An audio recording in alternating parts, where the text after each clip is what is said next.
Hello and welcome to episode 235 of the Paint All the Minis Paint Ramble podcast.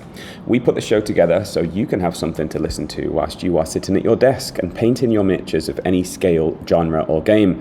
Our aim is to have a relaxed and genuine conversation with people who are involved in our hobby on any level, from top to bottom, because we believe that these genuine and organically occurring chats offer a different and possibly deeper insight into the guests that we have on.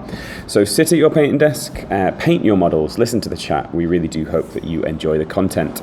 This week, I talk once again to the amazing Mike Tunez of Firelock Games. Firelock develop awesomeness, in my opinion, of course, and many other people's. Their games are fun and engaging, from their settings to their mechanics, and all of their interactions with us are equally engaging. I personally find them amazing, and one of the biggest reasons why I love this hobby compared to other hobbies is you wouldn't really dream of having access or thinking of having access to the big cheese at the top quite often. For example, if you're a golfer and you have some ping golf clubs, you're probably not going to have access, and you probably wouldn't think about having access to the person at the top. But in this hobby, especially with Firelock Games, Mike actively seeks interactions with us, and it's pretty special, I think. It's something that I really enjoy about this hobby. I always enjoy talking to Mike and knowing who he is, and how he would like to conduct himself and deal with us makes me want to play Firelock Games more and recommend them to other people. He really is a great guy, and he really does create some great games, and he's working with other people who share his ethos and his vision. I mentioned it during the show, but even just the artwork for the RPG game that we talk about in this show is just really good. You can listen to episode 71, 101, and 190 before this one, so you can get all of the story so far. This is the fourth time he's been on, but it's always a pleasure and never a chore. Thanks for coming on, Mike. I really appreciate you and all the work that you do, and I speak for the people who enjoy your games also when I say thanks, mate. We really appreciate it, and we hope all your boating trips are successful in the future. If you want to come and hang out with us, you can click on the Discord link in the description for the podcast, and you come and have a sniff around and see all the things we got up to in Discord. You can join the Facebook group. You can join our Blue Sky following-y majig, whatever it is you want to call, and any other way that you want to hang out with us, make sure that you do. We all want to see what you're up to, because we care about you and we love the hobby, and we want to see what little things you've been doing over the last week. If you need to email me for whatever reason, you can at paintalltheminis@gmail.com. And anyway, I think that's enough. Let's go.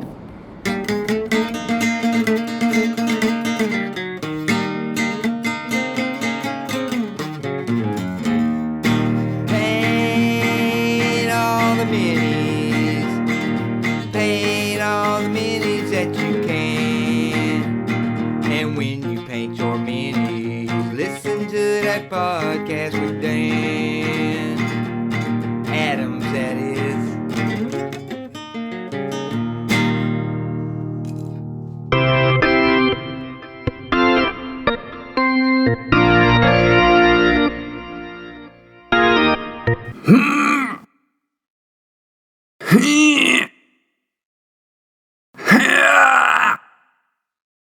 Mate, what are you doing? Painting ice!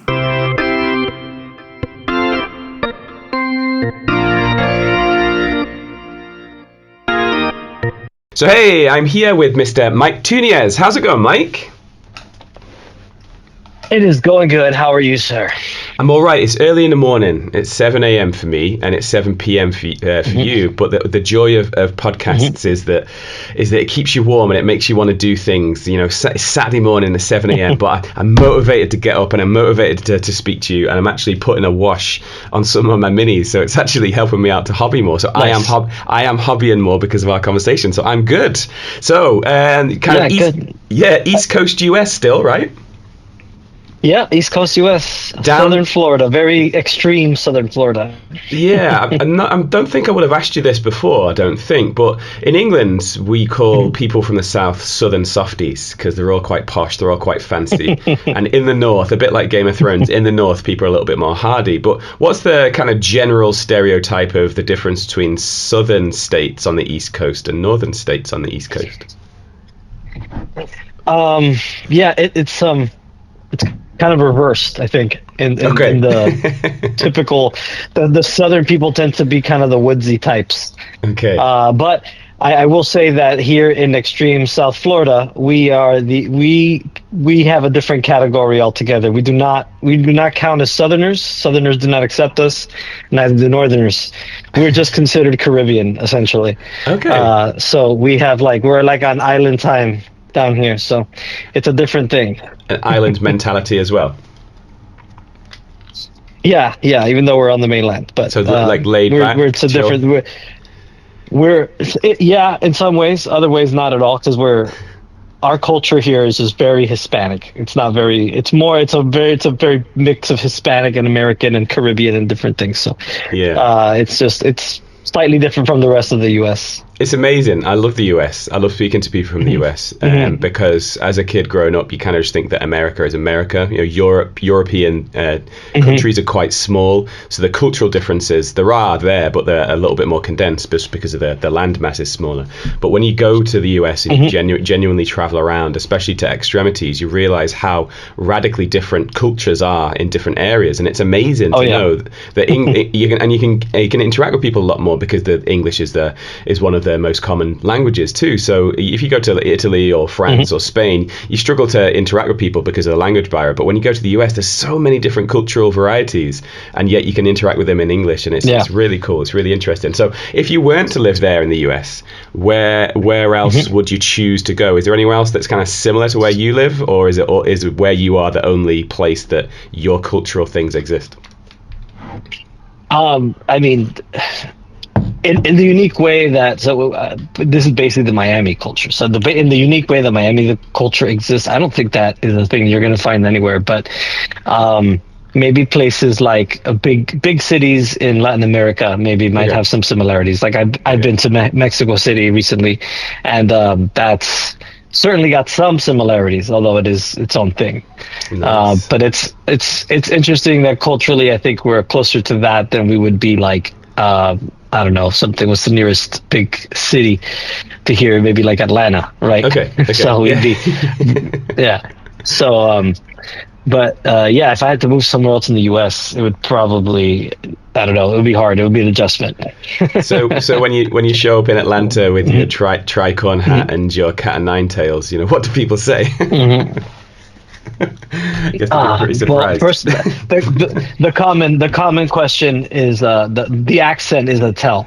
Right. So they always the question is, where are you from? And then if I say Florida, then they ask me where my parents are from. Right. So okay, interesting.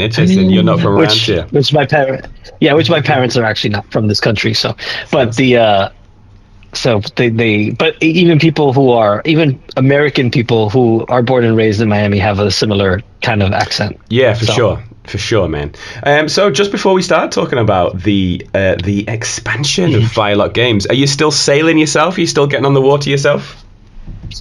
When I can. It's hard to do, but I do enjoy it when I can. I've been out. I did not really get to go out last year, but this year I've been out twice already, so that's pretty good. Good start so far. Have you ever had any dodgy moments when you've been out on the water where you've kind of thought, I'm not quite sure if it's going to go well here? Yes, unfortunately I have. But the worst one was when I first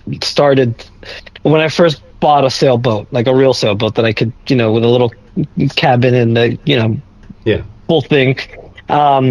We were going to do a day trip, took a friend out and our dog at the time.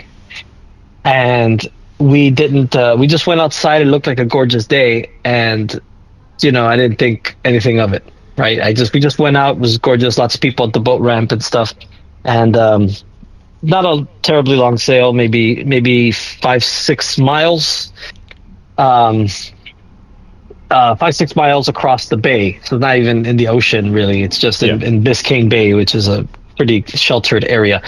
But then the day seemed nice. The wind didn't seem too strong, but we were very novice. What I really should have done is check the weather forecast. There was a cold front coming in, and I didn't realize that. And it was but it went south real fast. So Yeah, we motored out of the marina. We got our sails up, or we tried to get our sails up. I got the jib, the sail in the front. I got that up, but then it started getting real windy, and I couldn't get my mainsail up, and because the wind was just wrapping it up around the mast, and it was just messy. So I turned on my engine. Tried to go into the wind, but then the waves start picking up. So the waves are lifting the boat up to the point where the propellers are spinning in the air. Oh, jeepers. So I can't use the engine. And at this point, the waves are probably 6 feet, 2 meters. Yeah. Kind of rolling.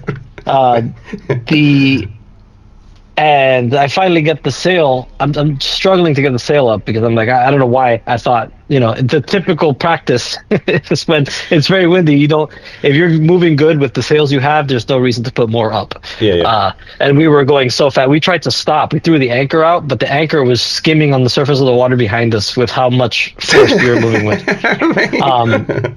So we couldn't even stop with that. So we were just stuck. So we just went on our path. And then I finally got the sail up. The second I got it up, I finally was able to time it between the crest of the waves and the lull in the wind. I gave it a good yank and I got it up. And the second I did that, the boat heeled over about 70 degrees. Ouch. Nice. And I was standing on the deck, so I didn't know where to go, and I was just holding onto the mast and hanging on. And I was able to loosen the sheet controlling the sail, and then the wind spilled out and it leveled back up again. And then I brought the sail down immediately and gave up on that and learned my lesson never to do that again. Dude, I continued on. Yeah. That's awesome, man. I don't want to go on in detail. It's a long story because there's so many more things that happened that day, and the waves and the wind got worse, and then it was just we found a safe harbor, but the people there wouldn't let us tie up to the side, and our engine, the engine has a 1/2-inch pin. Right, like a steel pin to hold it up when you're sailing, and it was so rough that pin was bent about 30 degrees. Mate. So I couldn't push the engine down because it was stuck in its up position. So I had to sail in this really crowded, because as you can imagine, lots of boats were hiding in this little cove, and it's really, really small. It's like the size of like an Olympic swimming pool, maybe not that small, but a little bigger than that, Yeah. So anyway, I don't want to go on that too long, but it just got worse. It continued to get worse from there, and we finally made it back, and everything was fine, and everyone was safe. But it was a rough day on the water. Are you still friends with your dog and your friend? Yeah, that dog has passed away, sadly. That was many years ago. But not during that event, yes, though, right? I'm still friends. Yeah, my friend actually still went sailing with me again after that. So wow, that's friendship. That's friendship, mate. There you go. Yeah, the reason why I asked is that I read a book recently called The Wager. I'm not sure if you heard of that book, but you might be interested in it. No. So there was a ship, a British ship back in the day. You're talking around kind of maybe 1600s, maybe, and there was a ship called the Wager. And it was trying to go down to the South America area to capture some French ships. It was kind of like assigned to capture some Spanish ships. And it tried to go around Cape Horn, and it didn't really go very well. And it talks about how the sailors were washed up. They had to abandon ship, and it talks about how they eventually some of them managed to get back to the UK in 2 separate groups. And then the story is how the kind of I've heard this, yes, actually. How the story came out, like what actually happened, and it's pretty harrowing. Like, and people forget it. I think when we're in the age of air travel, we think that traveling is very smooth, very easy, very effective way of traveling, and it is. Yeah. But when you actually think about like the sea and traveling on land, back in the day before air travel, the sea's nasty. The sea is a very nasty thing. Oh yeah. It can get real bad real fast. Yeah. Yeah. And so it's really and that day we were in protected waters, and let me tell you that the waves got to about 7 or 8 feet at the peak, and to the point where we couldn't see anything but waves around us at some points, which is crazy for that's like open water. And really funny, actually, a friend of mine just gave me a book.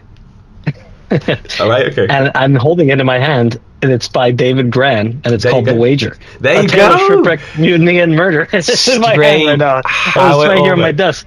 It's destined to be, mate. Well, make sure after you finish this, make sure you go and give it a read. I guess I gotta read it. Yeah, Yes. for sure, man. Yeah. And what's really good is that it's all, I wouldn't say historically accurate, but it's all historically researched. So, like, the back third of the book is just evidence and things like that, you know. So it's really cool, man. There you go. Anyway, so let's get on to the hobby then. So since we've last spoken, as mentioned before, the stable of Firelock games has increased dramatically. It's really good. And so, generally speaking, we've seen a growth and expansion of Firelock games. Would that be correct?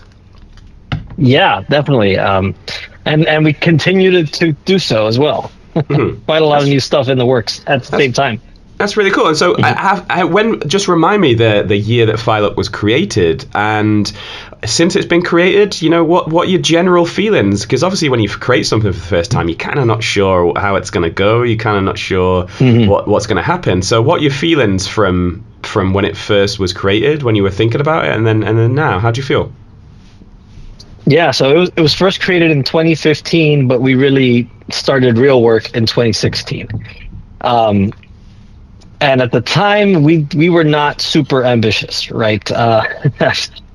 We saw it sort of like something that we can do.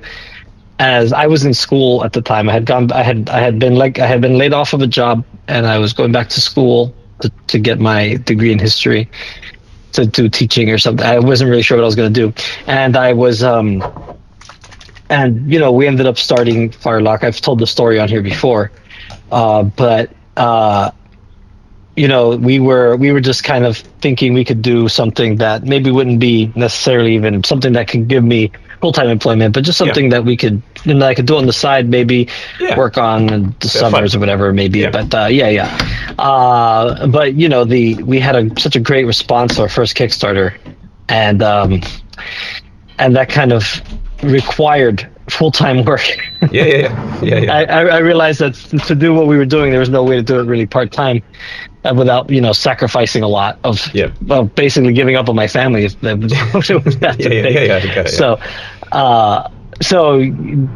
it was just surprising to we knew nothing about the industry or anything when we started, and learning about how it works, and it's a lot different from other industries. You know, my business partner has been successful in the business world, in the tech industry, and he was familiar with other works and things. So this industry really runs in its own universe. So how so? What would you say? So just dig around there for a second. So how would you say this industry worked differently to others? I agree with you, and I have my opinion, but I'm very interested to hear yours. So in a lot of ways, it's really old-fashioned, but it's also a little bit ahead of its time in a lot of other ways. But in business practices, right? Like, we've never, you know, like, just a small example, we've never signed a contract with anybody we've worked with. We typically just have handshake arrangements, right? Because it's such a small industry and so niche that everybody knows everybody. You know, if you screw somebody over here, it's going to be known. And you know, that's not going to work out well for you, right? Like and it also doesn't help anybody, right? Because we're all people in this industry all sort of depend on each other. It's like symbiotic. It's in a strange way, because like we have a lot of, if our competitors are doing well, strangely we're also doing well, right? I get it. And it's kind of unique, and the size of it, I think, is really the kicker, right? Like how small it really is. It feels big to us sometimes because there's so much stuff coming out all the time, right? And there's a new company opening every day, it feels like, especially when it comes to things like board games and RPGs and stuff like that. But it's just you know, there's the practices inside the industry is just, it's such a, in a good way, it's just old-fashioned and kind of laid back, but also very aggressive. So it's a strange bird. I don't know how to describe it completely without that. And so how going off into tons of detail. So as you look back in 2024, so nearly 10th anniversary. So first, have you got anything planned for your 10th anniversary? Are you already thinking that far ahead and thinking, what cool stuff can we do for the 10th anniversary? Yeah, I honestly haven't. It's kind of snuck up on me, to be honest. So, and how do you feel? How do you feel? Kind of 10 years along, how do you feel? Yeah, Well, we kind of, the way we treat it, our 10-year will probably be next year. Yeah. In 2026, when we launched Blood and Plunder on Kickstarter. For us, that's kind of the launch of the company for real. Because everything before that was just kind of like feeling it out, right? So yeah. But still, we have been at this for 10 years, right? So but yeah, it's kind of we've come a long way. We've learned a lot of things. I still feel like there's tons to learn, and things just change so quickly. That's a key. You know, I feel like it would feel a lot different had we not gone through COVID and the lockdowns and everything. That just kind of, you know, that just had the weird effect that it did with the time shifting that happened as a result of that, and all the other negative things that came of it. A lot of good stuff came of it too. It did change things in some good ways. There's always a silver lining, right? So explosion of solo war games came out around that time. It continues to be, solo and co-op continues to be a popular thing. So it did diversify our hobby a little bit in some interesting ways. And I don't think we ever would have worked on a solo. We have solo rules now that we have just published on our website for free. Mm-hmm. And Port Royal, our latest game, we built with solo and co-op in mind, right? Mm-hmm. So that's something that probably wouldn't have been the case and not for that. So I think that is the biggest thing that's come out of this, you know, and I think a solo and co-op was happening before, but it's definitely more prevalent now, which is awesome. And I think it makes total sense, you know, it makes total sense, because sometimes you don't want to leave the house and play somebody. Sometimes you don't have anyone else to play. Sometimes you're playing with somebody who doesn't really feel confident, so you need to hold the hand through the exchanges. So it kind of makes total sense that co-op and solo would be a thing, right? And then when you have a guy, who's that guy when it comes to games, but you also like that guy, so you still want to play games with him. You could just play with him instead of against him. And it's not so bad. But there's also Nightmare co-op players too. You know, I've had co-op experiences there at Nightmare where it's like, mate, that plan is a terrible plan. No, it's a great plan. No, mate, it's a really bad plan. So yeah, it kind of works both ways. That's awesome, man. Right, so let's happen to be it, thankfully. So let's start living in blissful ignorance. So let's start digging around. So last time we spoke, the big Blood and Plunder box had come out. So Blood and Plunder graduated from being like mostly metals, and then you came out with a Kickstarter where it kind of propelled everything into plastics and those plastic boats and plastic minis. You know, so how did you feel about that graduation? Because that's a pretty big thing. So that was honestly a super tedious and harrowing time. Okay. So there, you know, that project was a massive success and a terrible disaster all at the same time. So the going into that world of plastics with the limited knowledge that we had was was just a lot of work, a lot of time, and a lot of effort went into that. And we had a vision for what we wanted to do. And I'm pretty happy with how the product itself. I'm incredibly well pleased with. Like I have no complaints about the way everything worked out as far as the minis, the quality.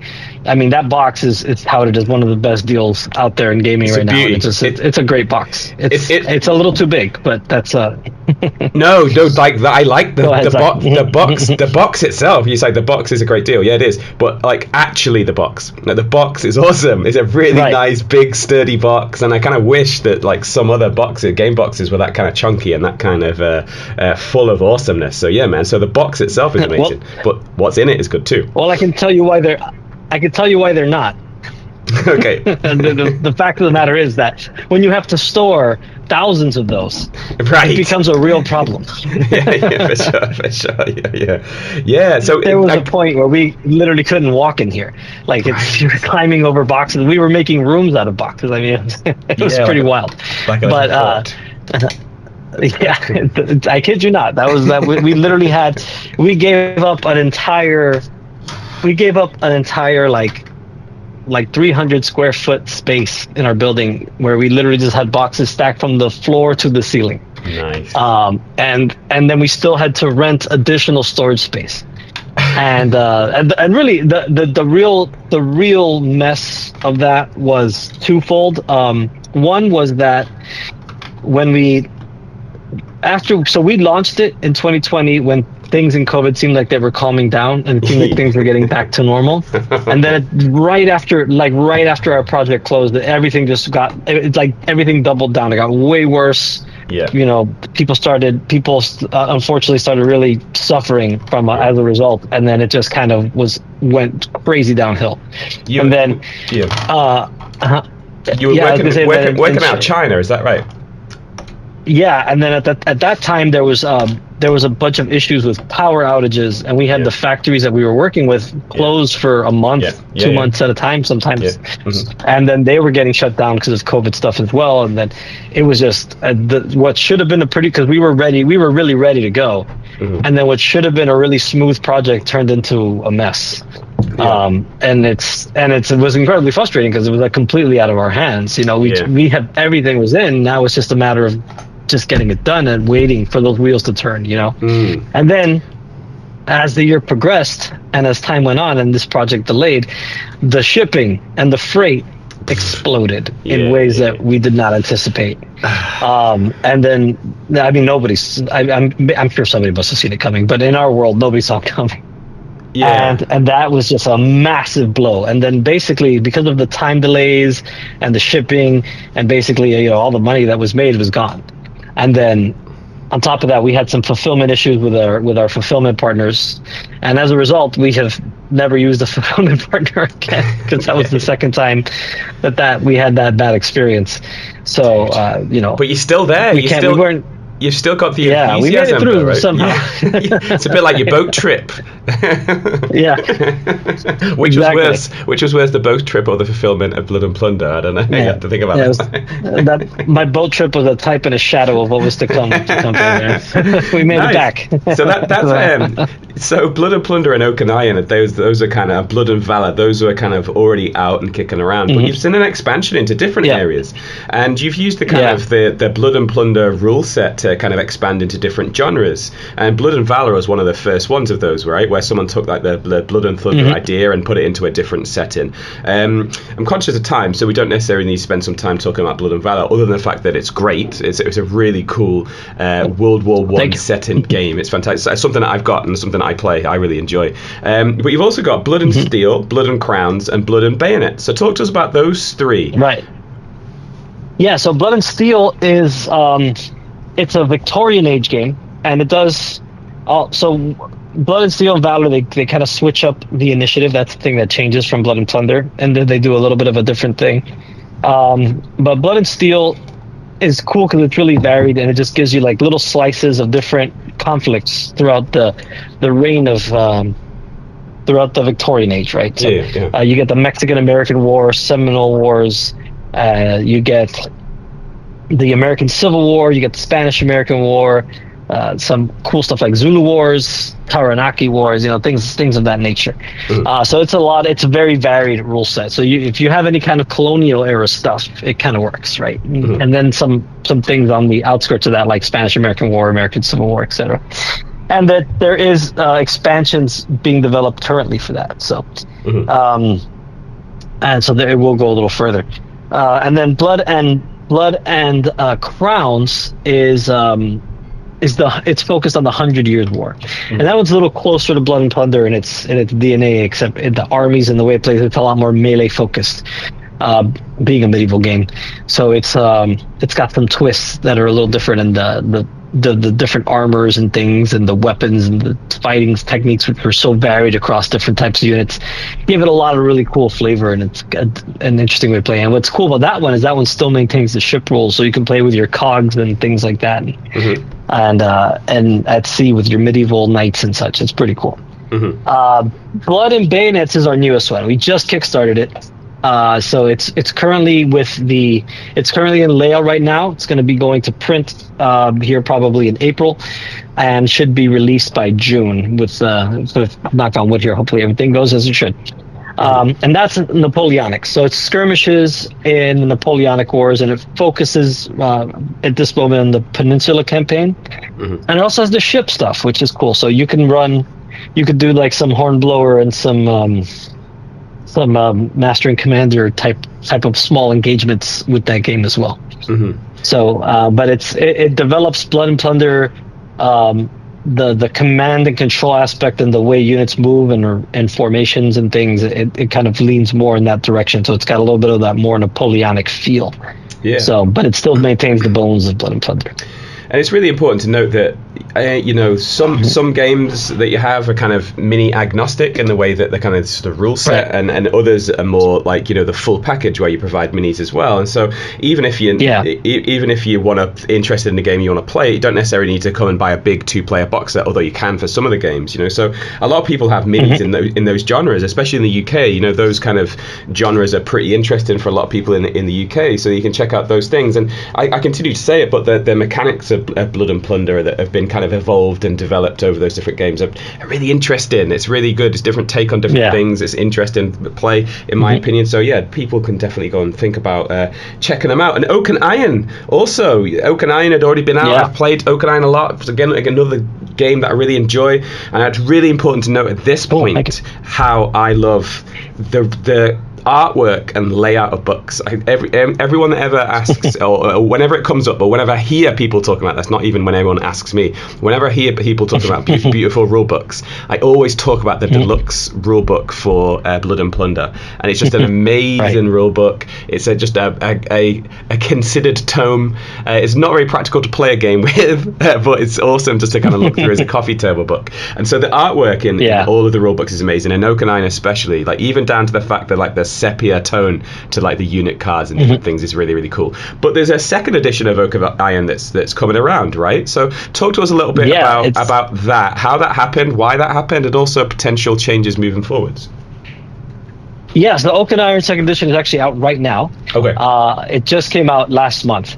So the Oak and Iron second edition was there was just some I've had demoed. I did probably hundreds of Oak and Iron demos at this point, right? So teaching a lot of new people the game. And I just noticed there were certain concepts that were a little more difficult for people to grasp, particularly the sequencing of how a ship moved. Because when you move the ship in the original edition, I had this whole thing where there was a structured order to it so that you could, and it was made to reflect certain realities of naval combat. But ultimately, I felt like some of those things could be streamlined a little bit to make the game a little easier to play and move a little quicker. Because sometimes, especially with new players, a game could bog down with some of those things. So what we've done is we just streamlined a ship activation so that you can kind of do your actions anytime and then move the ship at any point of activating it. And then another thing was there were some players, some very clever players discovered some pretty strong tactics with boarding lists. And we realized that boarding could get a little one-sided.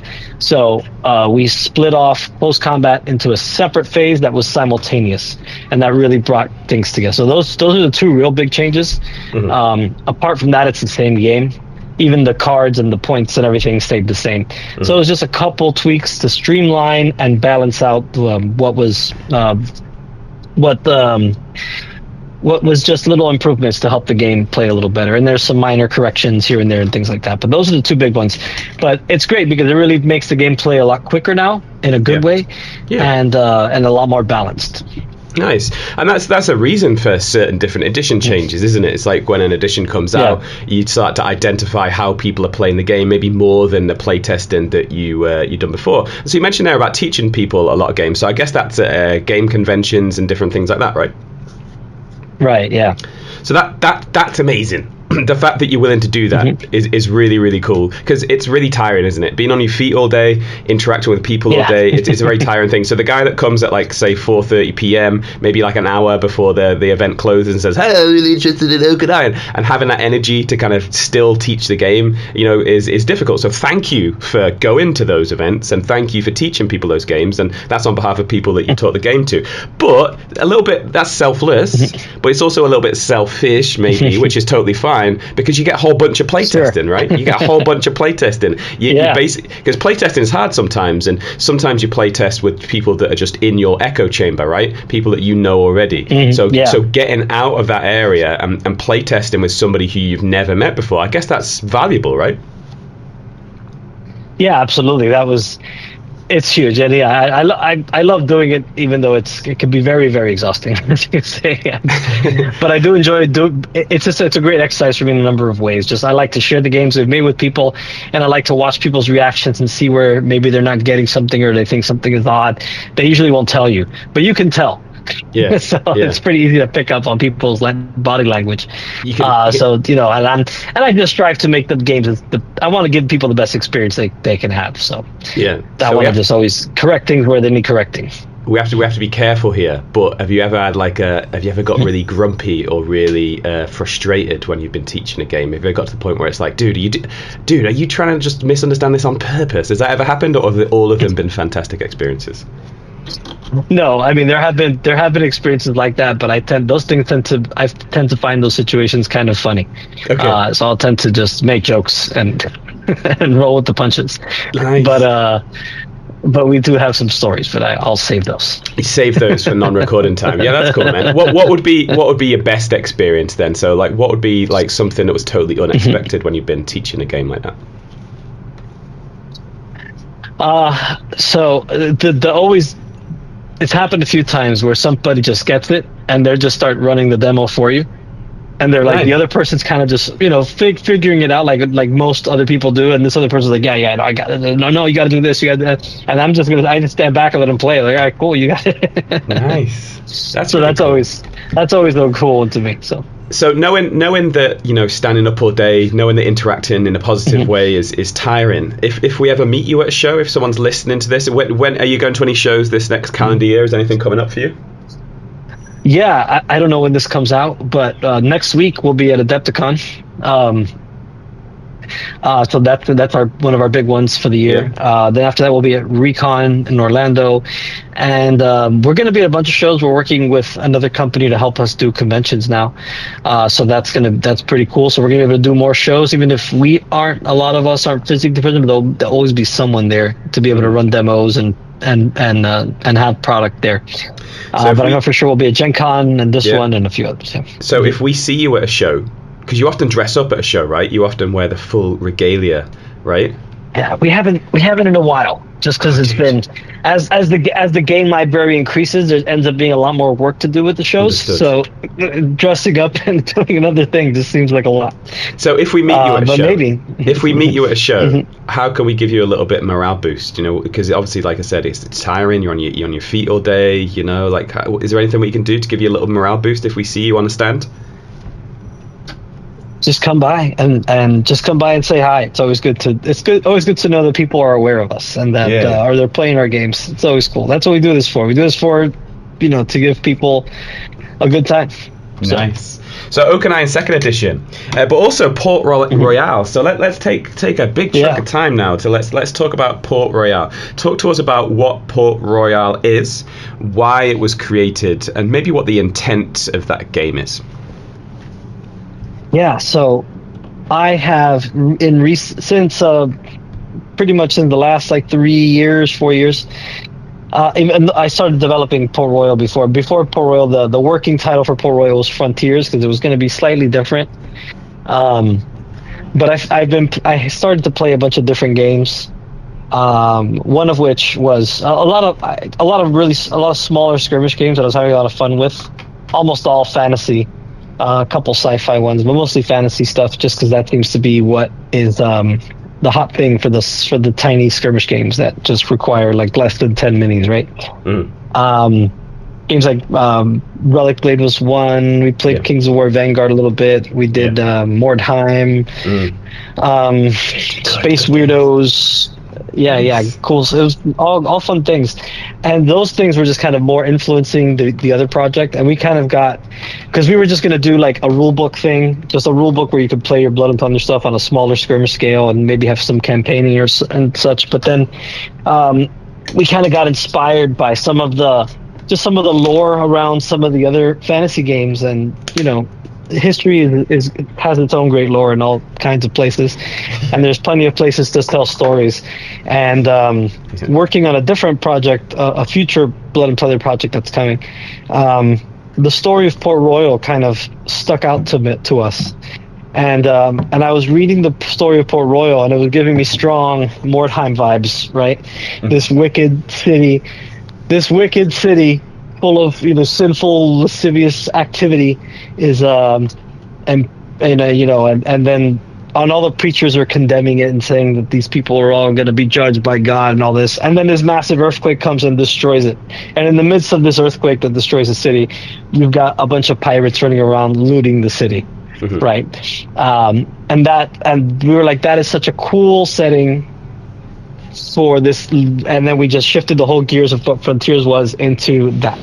So then we're like, all right, we're going to make this game about Port Royal. And then, we wanted to have more of the full experience with it. So, the full, the whole Blood and Plunder experience kind of compacted into this little game. Yeah. And so we added a little bit of a historical fiction approach, right? So we added the Spanish and the Caribs and the French and the Dutch and, and the pirates, of course, and everybody so that way it's a little bit of, people who almost certainly were not there, but it adds to the fun, right? So you have a bunch of different factions that play differently, and then the whole thing is you run a warband looting the city, and trying to get the most infamy out of all the other warbands as you run through a campaign system that's where you level up your characters, you gain loot, guys get injured and get permanent effects, they get abilities and such, you find unique items and perhaps treasures and characters that you encounter throughout the city. We built a really cool narrative experience, but we also built it around a lot of these skirmish games. My issue was they tended to be kind of a little random and a little swingy. Yes. A lot of times, especially, and then, which is cool, it's a fun thing, but there's already so much of that. We wanted to keep kind of the tactical feel that Blood and Plunder has.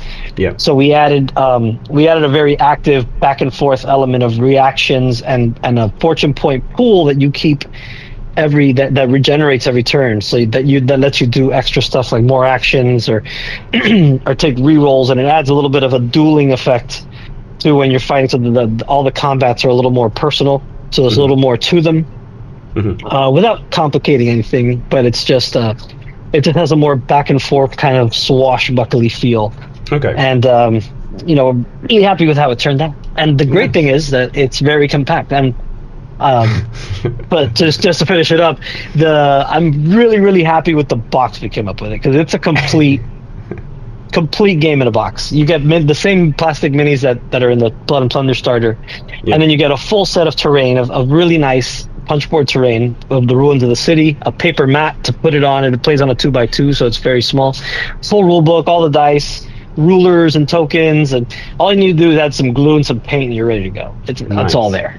That's awesome. That's really cool, man. So just before we start talking about how you evolved these things, you talked about infamy there, and you talked about infamy being a key motivating factor for these companies that are working around there. Yeah. So how does that factor into the campaign, infamy? Is that something that's tracked? Is it something that's a victory condition? Like how are we winning? Is it infamy part of that? Yeah, so infamy is basically, there's two currencies in the game, sort of, not really currencies, but like you can kind of, there's infamy and then there's your pieces of 8. So infamy is basically your the rating of your warband, essentially. So it's kind of like your point system. You use your pieces of 8 to buy characters and equipments and things, but then as they level up and as they gain abilities and such, then your infamy score will go up. And you also get infamy, and so typically as you're winning and doing better throughout the campaign, your infamy will go higher. And when you're scoring a campaign, you'll add your infamy along with your pieces of 8, and that's going to give you your ultimate score, right? So the richest, most infamous warband will be the winner at the end, and the most famous piratical group. Or not, or soldiers or whatever. But yeah, man, it's really cool. I really like that. I really like it, but I don't think I would have liked it if I was around in the era where infamy, No. it's kind of, it's like kind of like some guy's just doing this to me because he wants to be renowned. He wants to be known as the meanest and the horriblest. I guess it's kind of quite endearing to kind of think about that now, but at the time it's probably. And do you think that was actually a key factor historically? Do you think those people that were really trying to be the most infamous, trying to be the most mean? I think in some cases, certainly, yeah, definitely. I think people like to leave their mark. I think that it's, all throughout history, people want to be remembered, for better or worse sometimes, right? Yeah. So, not certainly the best caliber of people that are looking for that sort of thing, but it's fun in games at least. Yeah. It is. Being the most infamous, all that kind of stuff, and that's why games are good, because it's probably much better to do it on a tabletop than it is in maybe real life. You don't want to go down the local supermarket and try and be the most infamous person in the supermarket. Well, yeah, that's cool. You don't want to be that guy. So as you think about the kind of development of the game, you've talked there about how it started with Frontiers and it went into Port Royal, and using Port Royal as a historical starting point, and he branched off. What were your most favorite things to include in the game, and what were like the most famous, not most famous, what were your most favorite like eureka moments where it's like, yes, that's good, that'll be amazing? So what were your favorite things? Is there anything that pop out as being your favorite bits? Yeah, so the development wise, the thing that was really the challenge, so the limit I put on myself, really, I should say, and the limit I put on myself for the core of the game was that I wanted it to be totally compatible. I wanted to keep the Frontiers aspect, right? Yep. Which was basically based off Blood and Plunder stats. Yeah. So a way to make that work, to translate those stats one for one into Port Royal. So any unit in Blood and Plunder could be played in Port Royal. Like any kind of model, any kind of thing. So you can still do the Frontiers thing with the rules that are in that book, right? But we just given you a narrative and a specific place to play it, as well, right? There's an appendix for how to convert units from Blood and Thunder into the game, and it's one page. It's very simple. But it's so figuring out how to make, because one thing I absolutely refuse. There's a lot of games that I just won't play. Or at least not for not very long. I'll give them a try, but I've never found one that sticks with me. But I don't want to just roll one die all the time when it's one character, because you could easily just translate Blood and Plunder and then just make it's one guy and he has one die, and then just make him a little harder to kill to make the game work a little better, and that's you could call it a day at that point, which is kind of how it started. But that was very unfulfilling, so I did not enjoy that. So we came up with we came up with all kinds of different ideas, and ended up with something pretty cool, which is it's a 3d10 system that you're going to use for all the combat, and you're basically rolling your attacks and your saves at the same time, and it's like an opposed roll, right? So you both roll, and then you're comparing your d10s to the character stats, and then whoever basically gets the most successes is going to win the exchange. So whether that be the defender or the attacker. If the attacker wins, then you get to roll for damage on your opponent and potentially kill them or cause them to take fatigue. So I was really happy with how that turned out, and it really is. You can pull anything from Blood and Plunder and throw it into the game, and it works. Nice. And that whole back and forth feel made all the combat feel much more personal, which I think is appropriate for this kind of game.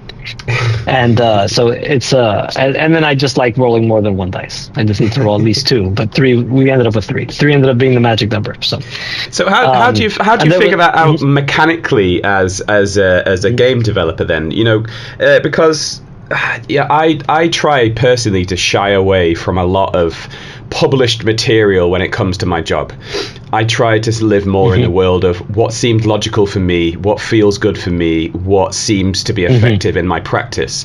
But I also know that there's a whole bunch of significantly cleverer people than me. I'm only talking about me here. I'm not talking about you right now. But I know that there's a whole bunch of significantly cleverer people than me that might have already thought of this stuff before I think about it. So how affected are you by external ideas and games and history, and how much of what you do comes from internally just you thinking what's cool?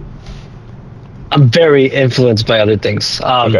So I typically I've described game design as basically intellectual theft. and creative individual, and because most of our game ideas, at least for me personally, come from something else I played and a way I thought something could work a little different, and then that ends up snowballing into something totally new and different, right? Yeah, well, not always. Sometimes something just works. There's a very take it because it works. Yeah, there's a very nice English term which is the same as what you just said, but intellectual theft sounds very infamous. We say standing on the shoulders of giants. Yeah, so, we say standing on the shoulders of giants, right? So yeah, there you go. You can say that, and that sounds good. You're like, whoa, standing on the shoulders of giants. So yeah, man. So that's cool. So you play games, you think about it, you think about how you might put your own spin on it. That's cool. Yeah, and sometimes I'll just straight rip off an idea, throw it in, and see how I feel about it. And typically, what almost always happens is that it just gets me thinking about something else. Well, what if this? And then it's just, like I said, it snowballs, right? Like next thing you know, it's a whole different thing, right? Yeah. Like the oppose roll thing I got like from what got me thinking about that was I originally introduced something that's more akin to, like, I don't know if you ever played GW's like Lord of the Rings game. Yeah. But it's you basically you just roll a couple dice and you compare, and then that's that, right? Except that I needed to introduce the Blood and Plunder numbers on it. So I said, okay, well, what if I just do that same thing but with more dice? Okay. And so what we did is we made it into like a pool of dice that was variable based on different factors. But that was too complicated. It ended up just kind of, again, snowballing down into what it is now, and then it's pretty different from from where it started. Yeah. So that's typically how it goes for us here. How does your feeling about quality translate into people buying it at the end? Like, you obviously get excited about a game. You say, yeah, this has got legs. I think this is commercially viable. I think this is scalable. I think we should go forward with this. Do you find that there's a correlation between your feelings on something and then the uptake of it with the community, or is there no correlation? Is there certain times where you've gone, I'm not so sure about this, but it's gone wildly successfully more than you thought? Or is there the times where you thought, I'm the opposite? What's the deal with that? Do you know that you're onto a winner, and does that translate directly into sales, or does it not work like that? I wouldn't say it works like that, but for what I would say, it varies. But in general, what ends up happening is the things that I find appealing about the game end up not being the things that sell the game. Okay. Right. Okay. And I'm very easily excitable. So when I get something and it's working and it's doing what I want it to do, I'm like, this is the best thing that any human being has ever experienced. I've done it. This is the pinnacle. And that lasts for about 5 minutes, and then I think about everything that's wrong with it. But then that's when the refinement comes. But then, so I sometimes overemphasize on certain aspects of things, and things that will just attract me when I'm designing the game. Like the reaction system that we have in Port Royal, for example, right? It's you have to do. You can react with when you're not. It's an I go, you go. But it's with reactions, right? So whenever you're activating your characters, when you're done with an action, I can roll a die and check my experience, and if I pass, I can react to you on any number of times, any characters, right? So, any character can do it any number of times. And there was so much fine-tuning to that process.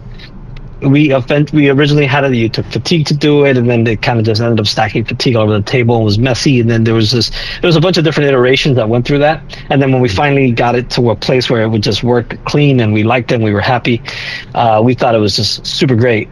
And people certainly like it. It's been, but the thing that has the overwhelming thing that we keep hearing about the game is just tends to be about more about the narrative of it, and people really like the terrain. Yeah. So they're just the things that I expect, because to us the reaction system, and there's some reactions have been done like crazy. It's not like we invented that or anything. But that we thought that would get more excitement than it did, and I think people still like it. Don't get me wrong, but it's certainly not a thing that's selling the game. Yeah, for sure.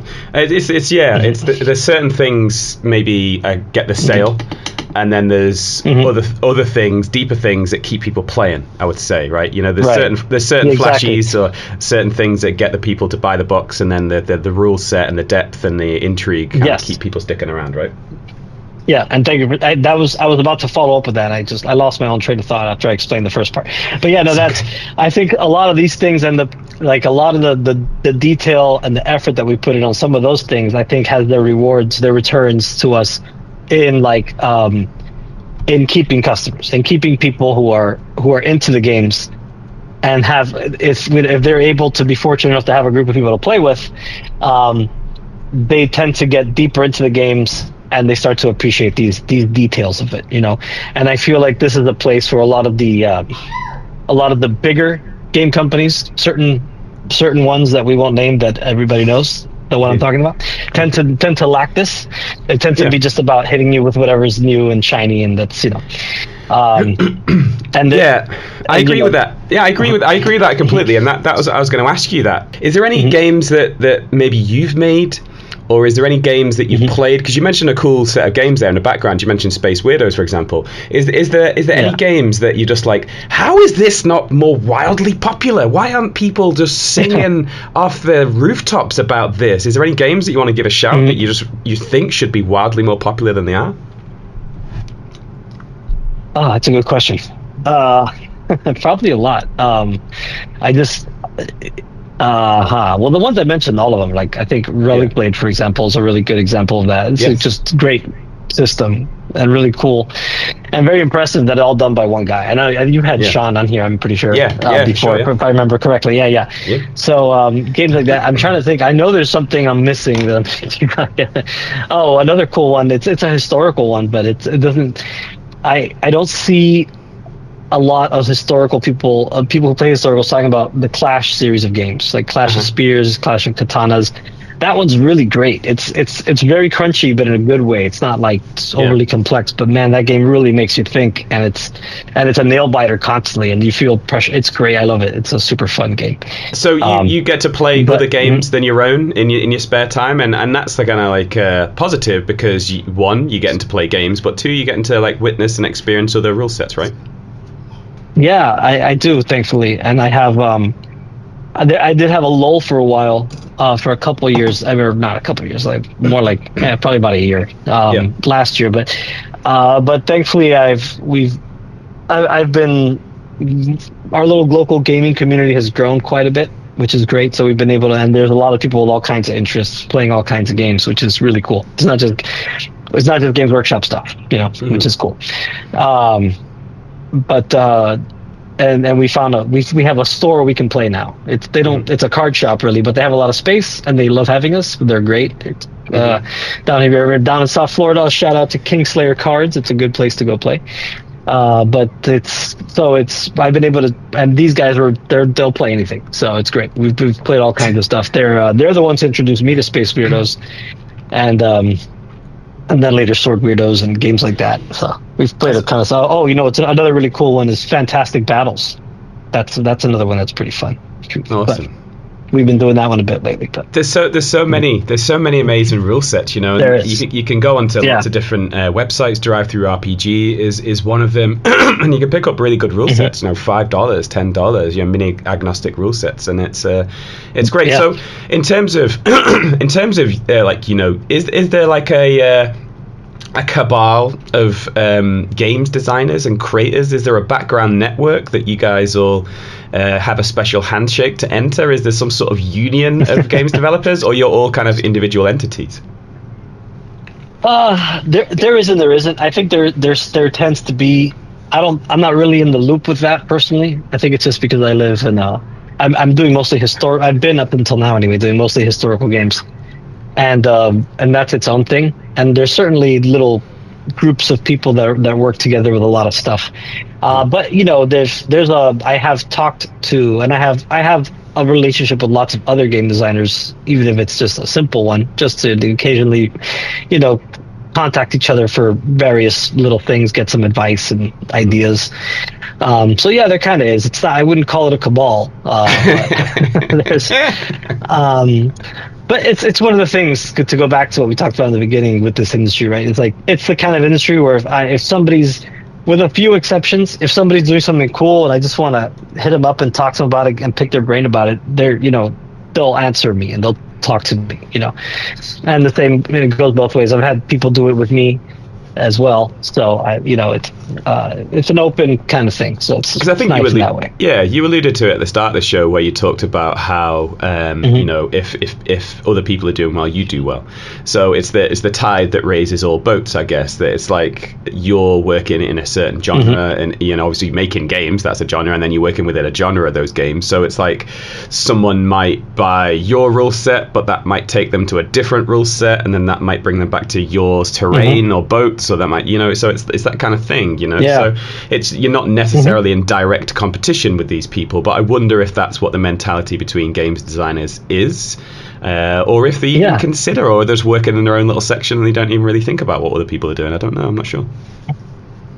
Yeah, I mean, it's a little bit of both. I think most of us probably just tend to just kind of put out what we want to put out, right? And then like some of the guys, like the guys who do Clash of Spears, they have a fantasy game that they're going to put out, and they ironically named it something kind of similar to what I was going to do. And I just told them, in good humor, I told them, like, hey, just so you know, I'm still putting the game out, and I'm not changing the name, even if you put yours out first. Okay, yeah, fair enough. But it's, and it's that kind of thing, we are competitors, if we are competing for the same group of people. But typically what's cool about this industry is, I mean, I haven't, not so much the industry, but the hobby, right, and this is from a hobbyist point of view myself, and I think it's probably true of most of us and almost everybody listening to this, especially if you're in the hobby side of the painting and the modeling and everything.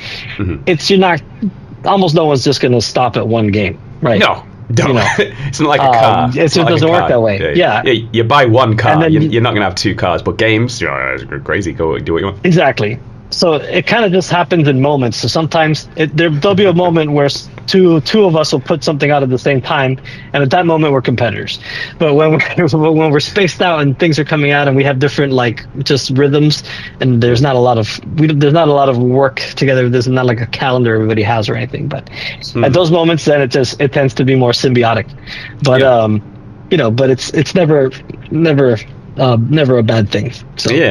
So what about the future then? As we look at the games, very firmly rooted in historical. You mentioned Port Royal is, I guess, technically fantasy because you're moving away from his set historical things into more potential other things.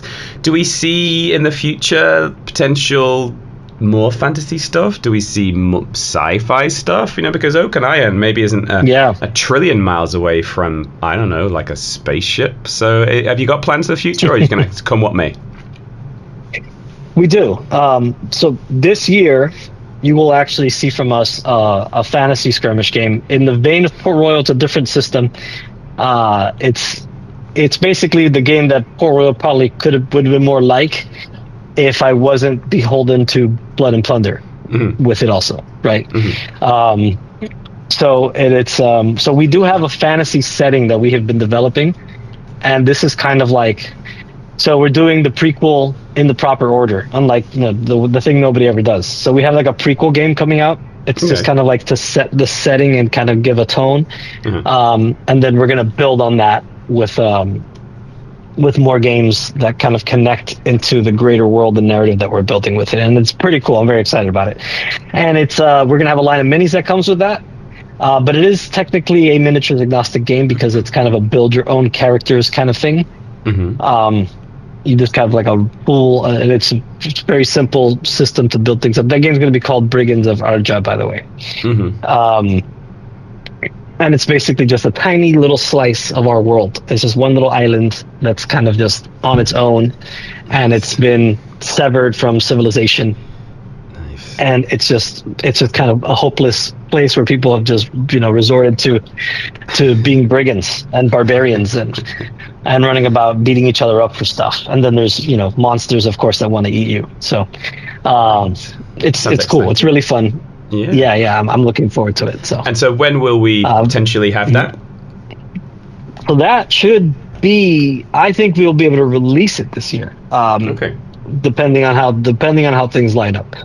But that'll be a Kickstarter in the summer, almost certainly. Maybe no, definitely be summer. It won't be late spring. Yeah, it'll be in the summer, because in the spring we've got, in next month in fact, we have our World War II RPG. We're launching a bunch of big expansions for that, so we're taking that to Kickstarter as well. So that'll be that project's pretty much wrapped up. So now it's just a matter of getting the Kickstarter together and hopefully getting it going. And that's we're gonna do minis for it too, which is great. So that's in line with the theme of the channel. So it's cool World War II minis to paint for all the different characters you can play and such. So. Sure, yeah, war stories, and I'm not an RPG guy. I've been interested in RPGs, but never really had the kind of game group to kind of dive into that. But one thing that always keeps me coming back to it is it's very distinct art style. Again, we mentioned that in Oak and Iron, also Blood and Plunder and stuff like. It's got a very distinct art style, and that really draws me to it. You know, just looking at the art on the covers, it's really cool, man. So who is the artist for that? Are you aware of the artist of that? And did you select that artist? And what is it you like about that style?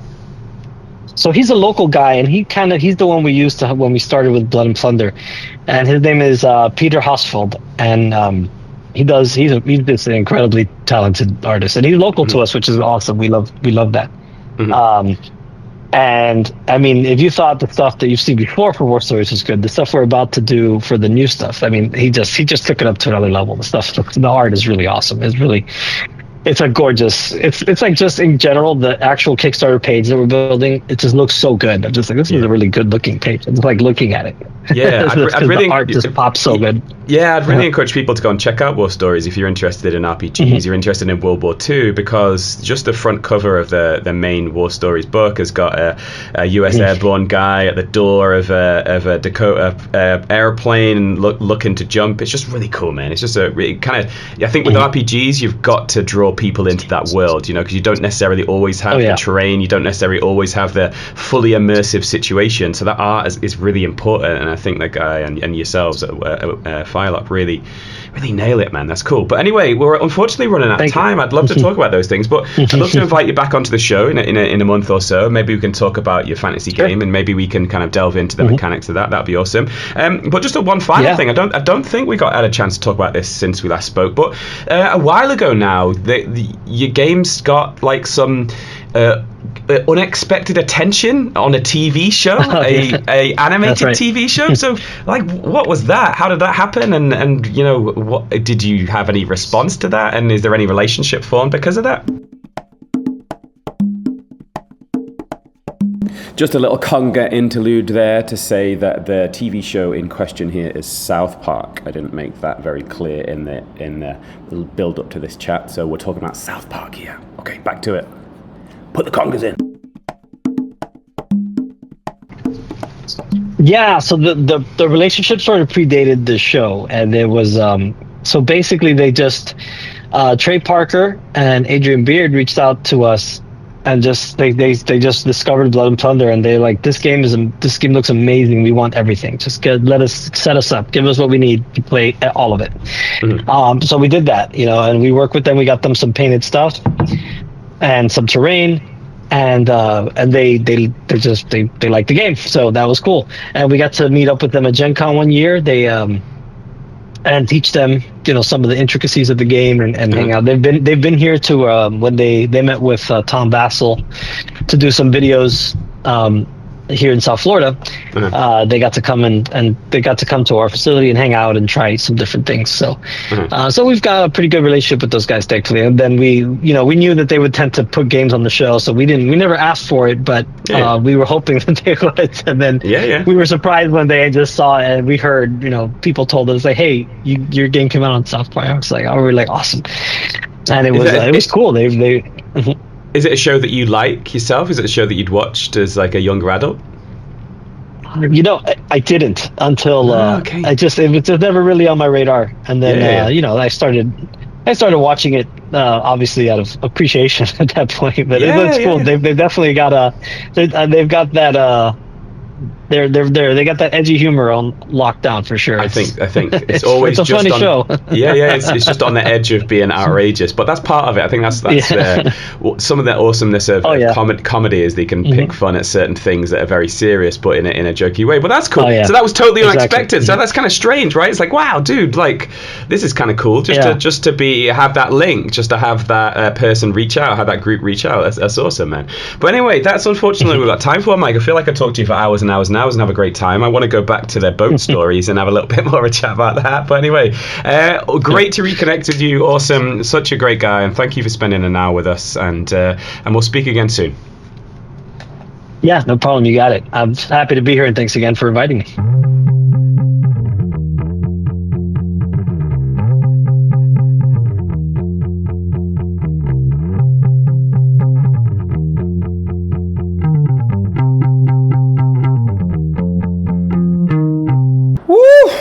So there you go, episode 235, all wrapped up there. Thanks once again to Mike for coming onto the show. I meant what I said at the start.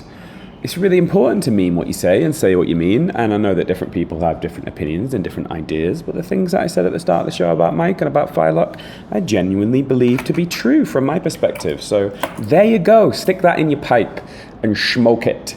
I'd be interested to know if you have similar feelings to other games, like if there's certain people that make games, or certain people who sculpt miniatures, or certain people who you just really appreciate in the hobby. I'd be interested to know about them, because the sort of individual that manifests those feelings in other people are exactly the sort of people we want to speak to for the show. So if you are as much of a cheerleader for Ms. X as I am about Mr. Tuñez, then let me know. I know that Mr. Matthew McLean is very much the same for Mike Hutchinson. I'm not sure if he listens to the Post Ramble, but if you listen to the Bedroom Battlefields podcast, every time Matthew McLean talks about Mike Hutchinson, who made A Billion Suns and Gaslands and Hobgoblin, you can hear him swooning. You can hear him, getting very hot under the collar about it. So that's cool. That's great. And I'm only pecking him slightly because I like how enthusiastic he is about Mike Hutchinson and Mike Hutchinson's work. And so anybody that elicits those feelings in you or somebody else that you know, let me know, because I'd like to speak to them, because that will make it a great show. So anyway, what's been going on this week for me? There's not been too much hobby stuff going on for me. You know, when you get some of those weeks and you just like, you know, with work and with other things that pop up and things like that. So I haven't made too much progress on my Queen's Men. Probably about 60 to 70% through. I'll take a picture of them and I'll share them on the Facebook and the Discord if you want to see. So I'm about 60-70% on those. So chipping away slowly. I think I painted 3 times over the last week. 2 of them were pretty difficult to kind of munch through. One of them was pretty effective. Listening to the Two Towers Now audiobook narrated by Andy Serkis, which is really good. What did I do on the Queen's Men? Where I'm up to with them. So I base coated them. My wife helped me actually, blocking in some base colours for the Queen's Men. You know, I thought Queen's Men, Queen, she's the queen of the family, so she's been helping in blocking some colours, which is really good. So she did some metals, she did some yellows, and then once those kind of base colours have been pretty much blocked in, I've kind of then tidied them up, and then I put a wash on them. And so what I'm doing right now is I am going back over with the original colour after the wash, and you know, brightening that armour back up, brightening that yellow back up, ready for the highlights. So that's what I've been doing. Had a game of a Song of Ice and Fire also last weekend. That was good. That was interesting. There's been a big update on the 28th of March for that, so that changed the way that you build lists. Feeling the need to kind of branch out a little bit more and play a few different games so that I've got more things to talk about on the podcast, so it doesn't just become the unofficial A Song of Ice and Fire podcast. But hopefully the people I speak to in the show will dilute the A Song of Ice and Fire-ness down a little bit. So if you've got any games that you've been playing recently, then please let me know. I mentioned a while ago, before we went back weekly, that I was painting some terrain, some post-apocalyptic terrain for some post-APOC games. So I might try and start up a The Walking Dead All-Out War or Last Days campaign with the wife, maybe. If she's listening, get your reading glasses on and check out The Walking Dead All-Out War, or check out The Last Days. They're both on the bookshelf. You can grab them, have a read through. I think that's pretty much it in terms of my hobby stuff. Again, always really interested to know what you think if you are a post-ramble rambler. And think about even making like a little sticker or a little patch that we can get, because there is still Paint All the Minis merch going down. If you go on to Teespring, T as in t-shirt, so T-E-E spring. If you go on to Teespring and type in Paint All the Minis store, you'll be able to see there's a whole bunch of stuff, mainly the artwork of Mr. Ben Doan, who is an awesome artist of high repute with me, certainly. You can go and check out some of that. I think I might make a little patch or maybe a little sticker to go on top of your wet palette. So if you are a bona fide post-ramble rambler, we'll send out a little sticker to you. Maybe I'll do something. I'll tinker around with that because you are part of an elite group. You are part of an elite band, a merry band of people that either forget to press stop or your keyboard is too far away from your arm's length that you can't be bothered to stand up and press stop on the episode. So you just let it run. It just runs until it eventually stops. So yeah, I'll tinker around with that in the background. And equally, if you love making patches, if you love making stickers that can go on the top of someone's wet palette, then give me a shout, because I'm totally happy to work with people who are passionate and interested in doing those sorts of things. Let me know. We'll create like a post-ramble rambler patch or a post-ramble rambler sticker for those of you guys who are completely engaged and involved and subscribed. We'll get it sorted for you. But make sure you swing by, make sure you tell us what you're up to, make sure you let us know what you like about the show so we can include more of the things that you like. And anyway, until next time we're together, keep painting.